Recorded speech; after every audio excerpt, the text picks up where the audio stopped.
सभी का स्वागत है आपके अपने चैनल डाक मैन में। दोस्तों, हम कर रहे हैं रेलवे के पीवाई को।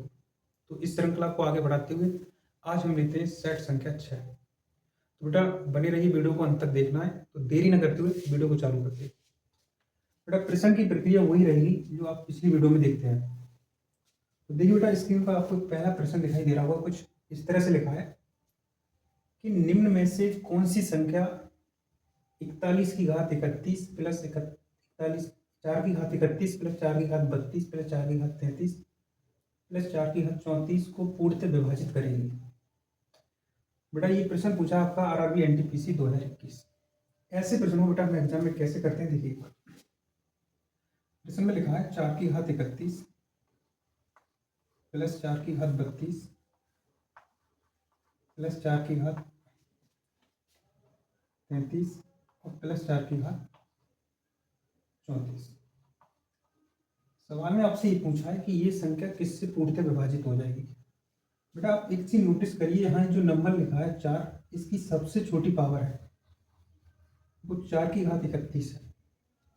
तो बेटा मैं इसमें से अगर कॉमन की बात करूं तो आप बताएंगे 4 की घात 31 कॉमन आ जाएगी। 4 की घात 31 जैसे ही हम कॉमन ले लेंगे तो मुझे बताओ बेटा यहाँ पर क्या रहेगा। तो आप बोलेंगे यहाँ 1 रह जाएगा क्योंकि ये नंबर बेटा यहाँ से निकल गया। और यहाँ लिखा है 4 की घात 32 और 31 निकाल दिया तो 4 की घात कितने रह गया होगा। तो 4 की घात यहाँ बेटा रह गया होगा 1। और इसी प्रकार बेटा यहाँ 4 की घात 2 रह गया होगा और यहाँ 4 की घात 3 रह गया होगा। बेटा उधर की प्रक्रिया को थोड़ा सॉल्व करोगे तो 4 की घात 31 ऐसे ही रहेगा। ये बेटा 4, ये फिर 4 हो जाएगा, ये आपका 4 चौक 16 हो जाएगा। तो बेटा 4 चौक 16 चौक 64 हो जाएगा। अब देखिए आप यहाँ पर 4 की घात 31 ऐसे ही रहेगा। इस सब को जोड़ दो बेटा, 16 और 4 20 और 64 84 और एक बेटा 85 हो जाएगा। अब आपके पास यहाँ दो नंबर फैक्टर में दिखाई दे रहे हैं, एक 4 की घात 31 और एक बेटा 85। ऑप्शन को ध्यान से देखिए, पहला ऑप्शन है 3। बताओ 3 से इन दोनों में से कोई नंबर कटेगा तो आप बोलेंगे नहीं कटेगा। मतलब बेटा 7 से इनमें से कोई नंबर कटेगा तो आप बोलेंगे नहीं कटेगा।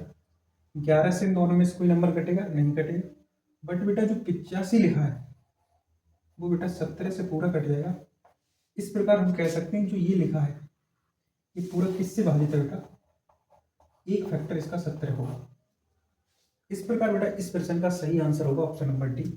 प्रश्न आपको समझ आ गया होगा। बढ़ते हैं नेक्स्ट प्रश्न की तरफ। चलिए बेटा देखते हैं अगला प्रश्न, इसको सॉल्व करते हैं और ये प्रश्न आपको समझ आ गया होगा। बेटा रेलवे में ये वाला प्रश्न बेटा हर पेपर में बना दिया जाता है, इसलिए इसको ध्यान से देख लेना, ठीक है।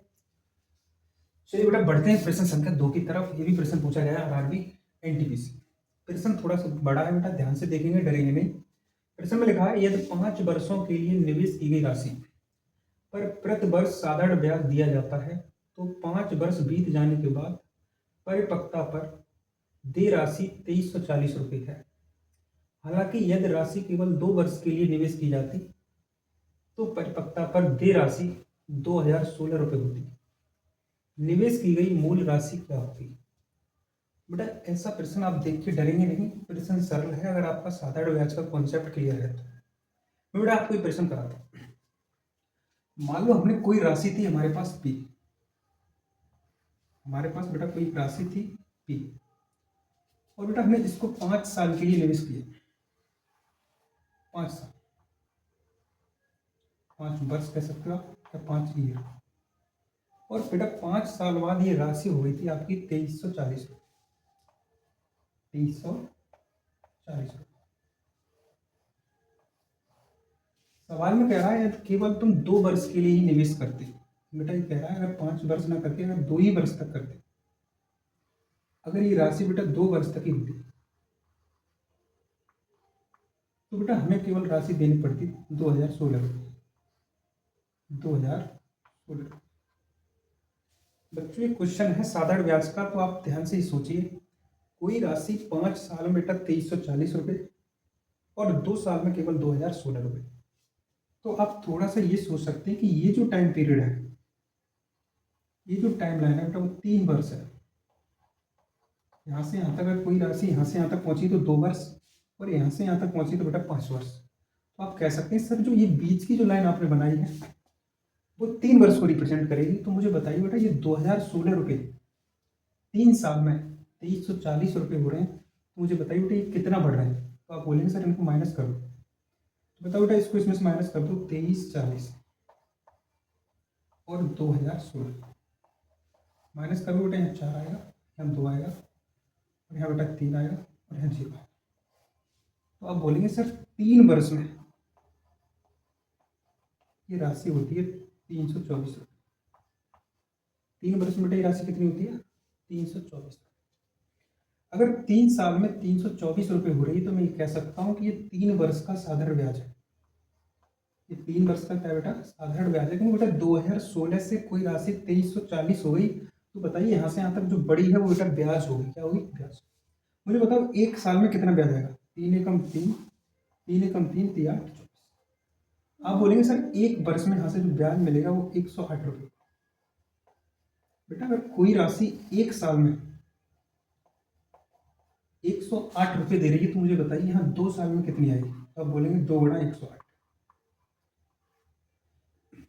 तो बेटा 8 दूनी 16 और 2 एकम 2, तो आप बोलेंगे 216 रुपये मिल जाएगा 2 साल। बेटा 2 साल में 216 रुपये ब्याज मिलेगा और राशि हुई है आपकी 2016।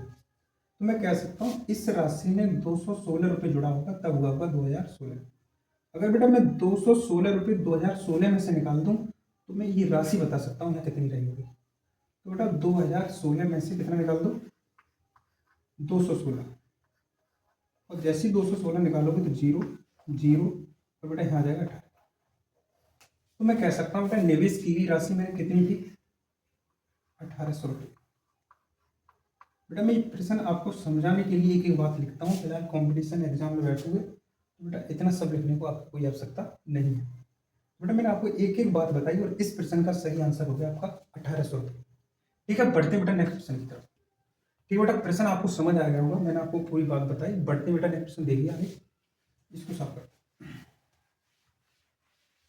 प्रश्न बेटा आपको समझ आ रहे हैं तो आप बस एक काम करिए, वीडियो को शेयर करिए बेटा और लाइक करिए। ठीक है बेटा, इससे मोटिवेशन मिलता है। देखिए आगे, यदि n एक प्राकृतिक संख्या है और n स्क्वायर माइनस n हमेशा डॉट डॉट से विभाज्य होगी। n क्या है बेटा? एक प्राकृतिक संख्या, प्राकृतिक संख्या। आपसे पूछा है n की घात 3 माइनस n, ये नंबर बेटा किससे कटेगा? बेटा कुछ बच्चे ये सोचेंगे कि मैं n का मान रखता जाऊंगा और चेक कर लूंगा। आपको ऐसा कुछ नहीं करने की जरूरत है। आपको बस ये करना है बेटा इसमें से कॉमन क्या आएगा, तो आप बोलेंगे n, और n कॉमन आएगा तो अंदर बचेगा n स्क्वायर माइनस 1। अब मुझे बताओ बेटा ये तो n हो गया, n स्क्वायर माइनस 1 को n माइनस 1 और n प्लस 1 हो गया। और इन्हीं नंबर को बेटा हम कैसे लिखते हैं? n माइनस 1 फिर n और फिर बेटा n प्लस। आप अपनी मर्जी से n का मान 2 रख के देखो, तो 2 माइनस से 1 आएगा, 2 एकम 2 आएगा और 2 और 1 3 आएगा। तो कुल मिला बेटा यहाँ एक नंबर आ रहा है 1 2 और 3, और ये सारे नंबर बेटा हैं किसमें? गुणा में। किसमें? गुणा में। तो यहाँ पर भी क्या आएगा? गुणा। तो 3 दूनी 6, तो यहाँ नंबर क्या आ जाएगा? 6 आएगा। तो इस प्रकार अगर हम डायरेक्ट n का मान 2 रखते हैं तो ये निकल पाएगा बेटा n का मान 6। और बेटा मैंने यहाँ 2 ही क्यों रखा? 2 इसीलिए रखा कि हमें अगर मान लो यहाँ 1 रख दूँ तो बेटा यहाँ एक मान 0 आ जाएगा, जबकि n एक प्राकृतिक संख्या है जो कि स्टार्टिंग 1 से होगी। तो हम n का मान बेटा कैसे लेंगे? n का मान यहाँ 1 बचना चाहिए, 2 लेने पे बेटा 1 आएगा, तो दूसरी संख्या 2 आ जाएगी, तीसरी संख्या 3। फिर भी आप एक चीज नोट करके यहाँ लिख दो, नोट 3 लगातार प्राकृतिक संख्याओं का गुणनफल।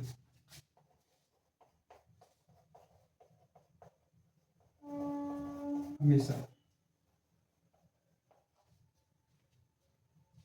हमेशा 6 से विभाज्य होगा, 6 से विभाज्य होगा, या फिर ऐसे लिख सकते हो फैक्टोरियल 3 से विभाज्य होगा। इसे बेटा फैक्टोरियल कहते हैं। ठीक है, तो मैंने आपको ये बात नोट करके लिखाई है, आपको ये बात तो बेटा कॉपी पर नोट करके लिखनी है। कोई भी 3 प्राकृतिक संख्या दे दी जाए तो आप ये ध्यान रखिए वो संख्या 6 से जरूर कटेगी, पर क्रमागत होनी चाहिए। ओके, तो प्रश्न आपको समझ आएगा, प्रश्न में कुछ नहीं था, बस मैंने आपको बता दिया। बढ़ते हैं नेक्स्ट प्रश्न की तरफ। ठीक बेटा, समझ आ गया होगा, प्रश्न में कुछ नहीं था, इसका आंसर होगा बेटा 6 या फैक्टोरियल 3। देखते बेटा अगला प्रश्न, इसको साफ करते हैं। आपको बिल्कुल आराम से समझना बेटा, प्रश्न कराने के लिए कुछ नहीं बेटा, मैं चाहूँ तो बेटा हर एक क्वेश्चन का आंसर मैं 10 सेकंड में दे सकता हूँ, बट बेटा दिक्कत ये है आपको कॉन्सेप्ट क्लियर नहीं होगा, इसलिए मैं आपको बेटा बारीकी से समझा रहा हूँ। चलिए बेटा देखिए प्रश्न संख्या 4। प्रश्न संख्या 4 कह रहा है 5/6, 7/8, 11/12 और 13/16 में से सबसे छोटी और सबसे बड़ी भिन्न के बीच अंतर ज्ञात करें। बेटा मैं आपको लिख के दिखाता हूँ, प्रश्न दिखाई दे रहा होगा। 5/6, 7/8 और लिखा बेटा 11/12 और लिखा बेटा 13/16। तो बेटा आपसे ये पूछा है कि सबसे छोटी और एक सबसे बड़ी भिन्न का अंतर बताओ। तो बच्चों को तो ये टाइम लग जाता है कि बड़ी और छोटी भिन्न निकाली कैसे। बेटा मैं आपको एक शॉर्टकट बता रहा हूँ, ध्यान से देखना। शॉर्टकट बेटा, ये शॉर्टकट क्या है, ध्यान से देखना। सभी भिन्नों के सबसे पहले अंश लिख दो, 5, 7, 11 और 13। सबसे पहले आप सभी भिन्नों के बेटा क्या लिख दोगे, अंश लिख दोगे। उसके बाद इनका जो अंतर आए उसे नीचे लिखना। 1, इसका अंतर बेटा 1, इसका अंतर बेटा 1 और इसका अंतर बेटा आप बोलेंगे सर 3 आता। बेटा अगर 3 का भाग अगर हम 13 में दें तो बेटा कुछ 4 दशमलव कुछ लगभग आएगा इस प्रकार से। 3 चौक 12 होता है, फिर 0.33। बेटा 3 का भाग जब अगर 13 में दोगे 4 दशमलव कुछ आएगा। तो मुझे एक बात बताइए बेटा, ये लिखा है 5, 5 में 1 का भाग दोगे तो 5 ही आएगा, 7 में 1 का भाग दोगे 7 ही आएगा, 11 में 1 का भाग दोगे 11 ही आएगा, और बेटा 13 में 3 का भाग दोगे 4 आएगा। अब इस प्रकार आप मुझे बताइए इसमें सबसे बड़ी संख्या कौन सी है। इसको छोड़िए बेटा, ये तो हल करने पर ही आया है, इसको मत याद रखना। 1, 2, 3, 4 इसमें देखना, इनमें सबसे बड़ी कौन सी है, तो आप बोलेंगे 11। अगर बेटा 11 सबसे बड़ी है तो सबसे बड़ी भिन्न भी आपकी कौन सी होगी, 11/12। बेटा इनमें सबसे छोटी कौन सी है, तो आप बोलेंगे 4.3, और 4.3 आया था 13/3 से, तो बेटा सबसे छोटी कौन सी आ गई, 13/16। और सवाल में कह रहा है इन्हीं दोनों का अंतर बता दो, सबसे बड़ी और सबसे छोटी। इन दोनों का लासा बेटा 48, 12 का भाग दो, 12 चौक 48 गुणा में 11, 16 का भाग दो बेटा, 16 3 48 गुणा में 13। बेटा 11 चौक 44 हो जाएगा और 13 3 39 हो जाएगा, और नीचे बेटा 48, ऊपर बेटा 5 बच जाएगा और नीचे आ जाएगा 48, नीचे क्या आ जाएगा 48। तो इस प्रश्न का आंसर देखिए बेटा, ऑप्शन नंबर सी करेक्ट है। मेरी बात सुनिए बेटा ध्यान से, ये तो पूरी प्रक्रिया मैंने आपको ये समझा दी कि बड़ी छोटी भिन्न निकालेंगे और उसके बाद बताएंगे, बट बेटा पेपर में इस सवाल को करने के लिए इतना टाइम लेना ही नहीं। तो मुझे एक बात बताओ बेटा, इस भिन्न का हर क्या है, 6, इस भिन्न का हर क्या है 8, इस भिन्न का हर क्या है 12, और इस भिन्न का हर क्या है 16। अब मैं इनमें से कोई भी दो भिन्न ले लूँ, इनमें से कोई भी दो भिन्न ले लूँ, 6 और 8 ले लूँ तब भी बेटा लास्ट 24 आएगा, 8 और 12 ले लूँ तब भी 24 आएगा, 12 और 16 ले लूँ तब भी बेटा 48 आएगा, पर 24 उसका फैक्टर आएगा। इसका मतलब ये हो गया कि इन भिन्नों के नीचे एक नंबर तो आ रहा है जिसका नाम है बेटा 12, 24।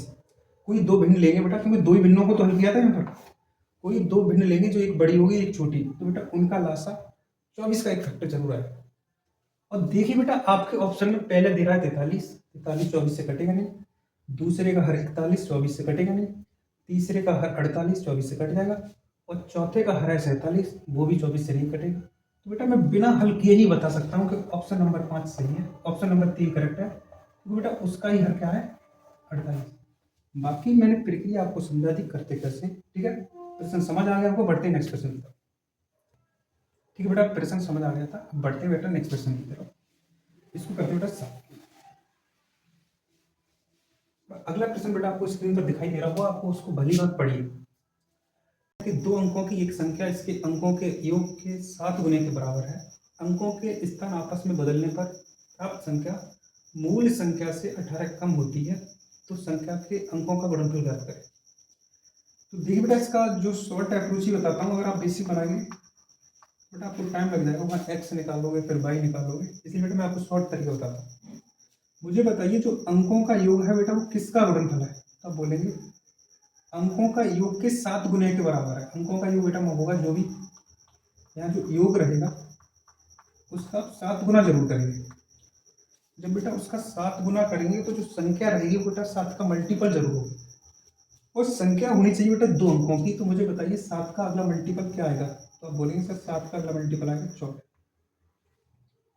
सवाल की भाषा को बेटा ध्यान से देखिए, ये तो हमारी पहली वाली संख्या है। यदि संख्या के अंकों को पलट दें तो जो आने वाली संख्या है वो 18 कम होनी चाहिए। और बेटा मैं इसके अंकों को पलटूंगा तो पहले 4 आएगा, यहाँ 2 आएगा।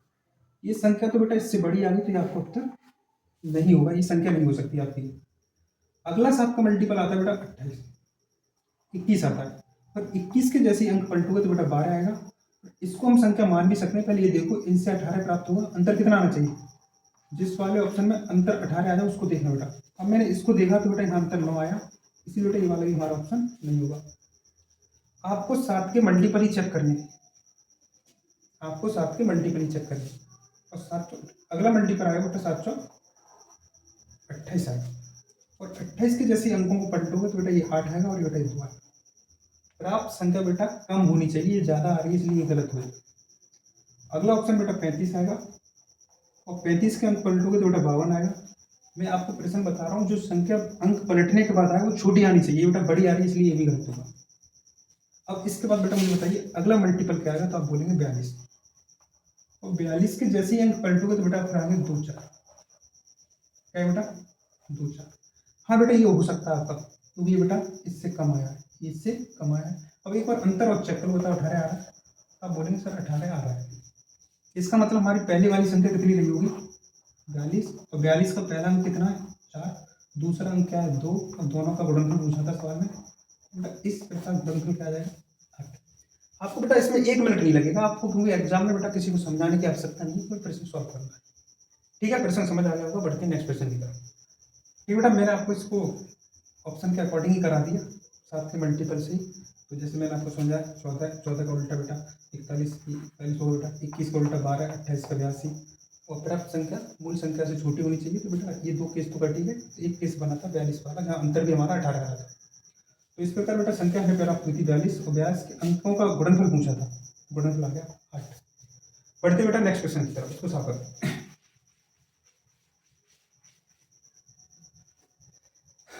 अगला प्रश्न देखिए बेटा, बोर्ड पर दिखाई दे रहा होगा कि जब 19 की घात 300 को 20 से विभाजित किया जाता है तो शेषफल क्या होगा? बेटा बड़ा ही नॉर्मल क्वेश्चन है, आरआरबी एनटीपीसी 2021 में पूछा। 19 की घात 200 बेटा 300 को अगर हम 20 से भाग करें तो शेष क्या है? बेटा ऐसे प्रश्न को सॉल्व करने के लिए आपको ये चेक करना होता है, या फिर आपको ऐसे भी लिख सकते हैं 20 - 1 और इसकी घात बेटा 300 और नीचे लिखा है बेटा 20। अगर मैं आपसे पूछूं बेटा, अगर आप 20 में 20 का भाग दोगे तो यहाँ से शेषफल क्या आ जाएगा? 0। और बेटा 20 का भाग -1 में दोगे तो शेषफल -1 ही आएगा, शेषफल -1 ही आएगा। तो -1 की घात क्या है? 300, और 300 एक बेटा सम संख्या है, तो शेषफल आपका क्या हो जाएगा? +1। तो आपका इस सवाल का आंसर हो जाएगा बेटा 1। यानी 20 से अगर 19 की घात 300 में भाग देंगे तो आपका शेषफल 1 आएगा, और इस प्रकार बेटा इस सवाल का ऑप्शन नंबर बी करेक्ट होगा। देखिए बेटा अगले प्रश्न पर बढ़ते हैं, ये प्रश्न आपको समझ आ गया होगा, नॉर्मल क्वेश्चन था। चलिए अगला प्रश्न आपको बेटा बोर्ड पर दिखाई दे रहा होगा। सवाल में कह रहा है 11 की घात 8 - 13 को 10 से विभाजित करें तो शेष कितना बचेगा? ये भी बेटा आरआरबी एनटीपीसी 2021 में पूछा था। ये प्रश्न पूरा सही बेटा। देखो 11 की घात 8 - 13 को बढ़ के लिखा बेटा 10। अब बताओ बेटा शेष क्या है? शेष क्या है बेटा कोई बता। अगर मैं बात करूं बेटा इंडिविजुअल इस वाले नंबर का शेष निकालना चाहें, इस वाले नंबर का, तो इसको हम ऐसे भी लिख सकते हैं कि 11 की घात 8 और नीचे बेटा 10 - 13 बटे 10। बेटा इस नंबर को हम ऐसे लिख सकते हैं कि उलासा समान है, और इस नंबर को बेटा 11 को हम ऐसे लिख सकते हैं 10 + 1 और इसकी घात क्या बेटा 8। तो इतना लिखने की जरूरत भी नहीं है, तो लिख देते हैं, और बेटा -13 बटे 10।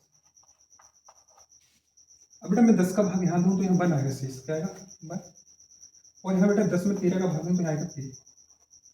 और बेटा कभी भी शीर्ष पर बेटा नेगेटिव नहीं आ सकता, तो आप यहाँ से 2.5 ले लो और इसको एक ना पढ़ के बेटा इसको 11 पढ़िए। क्या पढ़ोगे? क्योंकि यहाँ से 2.5 ले लेंगे तो बड़ी घात थी बेटा, तो बड़ी घात थी तो ये नंबर 1 नहीं होगा बेटा, एक और बढ़ाएंगे तो बेटा 11 हो जाएगा।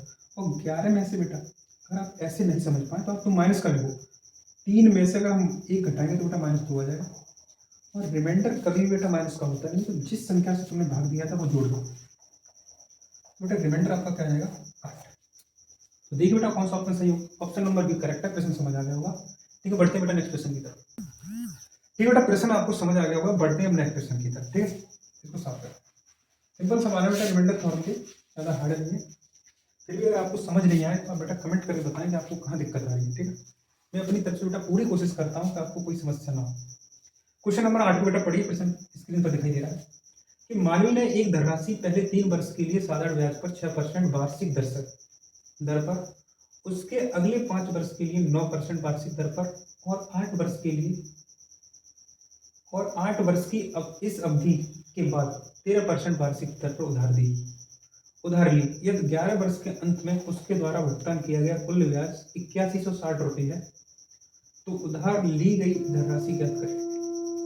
बेटा आरआरबी एनटीपीसी 2021 का सवाल है। क्वेश्चन बढ़िया है, थोड़ा देख बेटा कैसे करते हैं कि मानवी ने पहले 3 वर्ष के लिए साधारण ब्याज पर 6% वार्षिक दर से और अगले 5 वर्ष के लिए 9% वार्षिक दर से और 8 वर्ष की इस अवधि पर और 8 वर्ष की इस अवधि के बाद 13% वार्षिक दर से उधार ली थी। बेटा प्रश्न को आपको समझना है। आपको प्रश्न में बेटा कुल टाइम दिया, टोटल टाइम, कुल समय, तो बोलेंगे कुल समय दिया वो है 11 वर्ष। बेटा आराम से समझेंगे, समझ आ जाएगा। और बेटा कुल प्राप्त ब्याज कितना है, तो आप बोलेंगे कुल प्राप्त जो ब्याज है वो है सर 8160 रुपये। इसको बेटा ऐसे लिखो। बेटा मैं ये मान लेता हूं कि मेरा जो मूलधन रहा था वो 100 रुपये था। बेटा मैं जब भी मूलधन को 100 रुपये मानूंगा तो जो हमारा ब्याज आता है, ब्याज वो आता है बेटा दर गुणा समय से। दर का गुणा अगर समय में करते तो बेटा ब्याज आ जाएगा, पर ये कंडीशन तभी वैलिड होगी जब मूलधन को 100 रुपये मानो। अब मुझे बताइए बेटा टोटल समय हमारे पास 11 वर्ष है और उसमें से पहले 3 वर्ष बेटा हमारा रहा है 6%, तो मैं कह सकता हूँ यहाँ से ब्याज आ गया 18 रुपये। आगे कह रहा है कि उसके अगले 5 वर्ष 9%, तो बेटा अगले 5 वर्ष 9%, और यहाँ से बेटा ब्याज मिल जाएगा 45 रुपये। इसके बाद बेटा आगे प्रश्न में लिखा है कि 8 वर्ष की इस अवधि में 8 वर्ष की इस अवधि के बाद 13% वार्षिक दर है। बेटा यहाँ से यहाँ तक टाइम कितना हो गया, तो बोलोगे सर 3 वर्ष पहले हो गया और 5 वर्ष ये हो गया, तो टोटल 8 वर्ष हो गया और कुल समय बेटा 11 वर्ष था। तो मुझे बताओ समय बचा कितना है, तो आप बोलेंगे 3 वर्ष और बचा है, और इस 3 वर्ष में बेटा ये रहेगा 13% से, तो 13 दिया 39। अब मुझे यहाँ बता दो टोटल ब्याज आया कितना, तो आप जोड़ेंगे 8 5 13 और 13 बेटा 9 और जोड़, तो 13 और 9 बेटा 22 हो जाएगा। यहाँ से आपका 2 हो जाएगा, तो 5 हो जाएगा, 5 और 4 9 होगा, 9 और 1 बेटा 10 होगा। एक बार बेटा चेक कर लो गलती तो नहीं है। 9 और 5 14 और 14 और 8 बेटा 22 होगा। 22 का 2 हासिल 2 हो जाएगा, 2 5 5 और 4 9 9 और 1 10। बेटा कुल ब्याज आ रहा है आपका 102 रुपये, और तुम्हारा कुल ब्याज दिया कितना था बेटा 8160। मैं कह सकता हूँ बेटा 102 की वैल्यू 8160 है और मूलधन पूछा है, तो ग्राम बेटा हम लगा देंगे 100। आप इस कैलकुलेशन को बेटा सॉल्व करिए। तो आप एक ध्यान से देखिए बेटा, अगर मैं इस नंबर में 8 का गुणा करूँ तो 8 दूनी 16, 8 एकम 8, तो आप इसको 8 से काटेंगे तो 8 बार में कट जाएगा, और यहाँ आपका 80 बचेगा, और 80 गुणा 100 मूलधन की राशि आ जाएगी बेटा 8000 रुपये। मूलधन कितना आ जाएगा 8000 रुपये आ जाएगा। प्रश्न बढ़िया था, पर बेटा मैंने आपको पूरी तरह से सिखाया कैसे करते हैं। तो बेटा बढ़ते हैं अगले प्रश्न की तरफ। ठीक बेटा, प्रश्न आपको समझ आ गया, बढ़ते हैं अगले प्रश्न की तरफ। अगला प्रश्न बेटा बोर्ड पर आपको दिखाई दे रहा होगा, कुछ इस प्रकार से है। यदि p और q दो अंकों वाली एक संख्या है तो p q minus Q P निम्नलिखित में से किससे पूर्णतः विभाजित होगी। ठीक बेटा, मान लो कोई संख्या हमारे पास है दो अंकों की, वो है p, और तुम उस नंबर को एनीबॉडी कुछ भी ले लो। जैसे मान लो आपने उस नंबर को बेटा ले लिया 21 ले लो, आप उस नंबर को 21 ले लो, पर दो अंकों का ही होना चाहिए। अगर बेटा 21 ले लिया, सवाल में कह रहा है मुझे ये बताइए P Q minus Q P किससे कटेगा। तो तुम एक चीज तुम नोटिस नहीं करे बेटा, जो नंबर हमको पलट दिया है, जैसे 21 और 21 का उल्टा क्या होगा बेटा 12, और 12 बेटा 21 में से घटाओ तो बचेगा क्या, 9 बचेगा। जरूरी नहीं 21 ही लें, जैसे मान लो बेटा आपने यहाँ पर 23 ले लिया तो बेटा 23 आएगा बेटा, और इसका उल्टा आएगा 32, और 32 23 में से घटाओ तो बेटा कितना बचेगा, 9 बचेगा। ऐसा ही और भी चाहो तो और भी मान सकते हो, जैसे मान लो 52, तो बेटा 52 होगा, 52 आएगा, इसका उल्टा बेटा 25 हो जाएगा, इसको बेटा इसमें से घटाओ तो 27 आएगा। तुम बेटा एक चीज नोटिस करिए कि बेटा हर बार जो मैं नंबर घटाने के बाद जो आ रहा है वो बेटा या तो 9 आ रहा है या फिर 9 का कोई मल्टीपल आ रहा है। तो ये संख्या बेटा आपकी 9 से विभाज्य होगी, तो इस सवाल का करेक्ट आंसर 9 होगा। फिर बेटा मैं एक चीज और बता दूं, ये P Q minus Q P पूछा है तो ऑलवेज किससे डिवाइड होता है, 9 से। यहाँ लिख दो ऑलवेज, यदि संख्या के अंकों को पलट दिया है और उनके अंतर पूछा जाए तो वो 9 से कटेगा। और बेटा कभी अगर ऐसे पूछा जाए P Q plus Q P बेटा योग कर दिया जाए तो ये वाला जो नंबर है बेटा वो ऑलवेज 11 से कटता है बेटा। ये चीज़ बेटा कॉपी पर नोट करके लिख देना, ठीक है। तो प्रश्न समझ गए बढ़ते बेटा अगले प्रश्न की तरफ। अगला प्रश्न बेटा आपको बोर्ड पर दिखाई दे रहा होगा, ध्यान से देखिए। ये प्रश्न है बेटा ग्रुप डी 2022। नहीं बेटा कुछ एक्सपेंशन है उसको हल करना और एक्स का मान बताना। प्रश्न कुछ इस प्रकार से लिखा है 25/9 और इसकी घात दी बेटा x + 1, बीच में बेटा गुणा का चिन्ह और यहाँ लिखा है 81 और नीचे लिखा बेटा 625 और इसकी घात दी है x - 1 और बराबर में दिया बेटा 9/25। पूछा है what is the value of x का मान निकालना। तो इस प्रश्न को बेटा सॉल्व करने के लिए आप एक काम करिए, आप इसका राइट साइड देखिए, ये लिखा बेटा 9/25, तो बेटा 9 को ऊपर लाना है और 25 को नीचे लाना। इस नंबर को पलट दो तो 9/25, और जैसे ही नंबर पलटेगा तो बेटा घात माइनस की हो जाएगी, तो -x + 1, इतना ध्यान रखना बेटा, माइनस लग जाए प्लस। अब बताओ बेटा इसको हम 9 और इसको बेटा 25, आप होल इसका लिख सकते हो, उसकी घात कितनी, x - 1। बात समझ आ रही है बेटा। और उधर आगे क्या लिखा है 9/25, उधर आगे लिखा है 9/25। बेटा ये भी 9/25 है, बट यहाँ गुणा का चिन्ह बेटा, किसका गुणा। ये 9/25, ये 9/25, ये 9/25 और इस 9/25 की घात बेटा आप 1 मान लो, जो कि घातों की तुलना हो जाए। अब बेटा एक बात बताओ, यहाँ तो है माइनस का x प्लस का माइनस का 1 हो जाएगा, 2 का गुणा करोगे तो -2x होगा और 2 का 1 में करोगे तो -2 होगा, और उधर से बेटा घात आपकी 1 आएगी। बेटा मैंने सारे नंबर का ये सब हटा दिया, ये भी हट जाएगा, ये भी हट जाएगा, ये भी हट जाएगा, तो घातों की तुलना हो जाएगी। और घातों की तुलना होगी तो इस केस में बेटा दोनों घातें जुड़ेंगी। इसका गुणा होने के बाद 2 का गुणा x में करेंगे तो 2x, 2 का गुणा 1 में करेंगे तो -2, और उधर साइड बेटा केवल 1 है। अब यहाँ ध्यान से देखिए, ये 2x प्लस का है, ये माइनस की x है, तो बेटा केवल प्लस की x बची। माइनस का 1 और माइनस के 2, माइनस के 3 हो जाएंगे, और माइनस के 3 उधर जाएंगे तो 1 + 3 हो जाएगा, तो इस प्रकार बेटा 4 आ जाएगा। इस प्रकार क्या आ जाएगा आंसर, 4 आ जाएगा। तो देखो बेटा सवाल में कुछ नहीं है, x का मान 4 आएगा, यहाँ लिख दो x बराबर 4 आएगा। वीडियो आपको बेटा समझ आ रही होगी, ठीक है। बढ़ते हैं अगले प्रश्न की तरफ।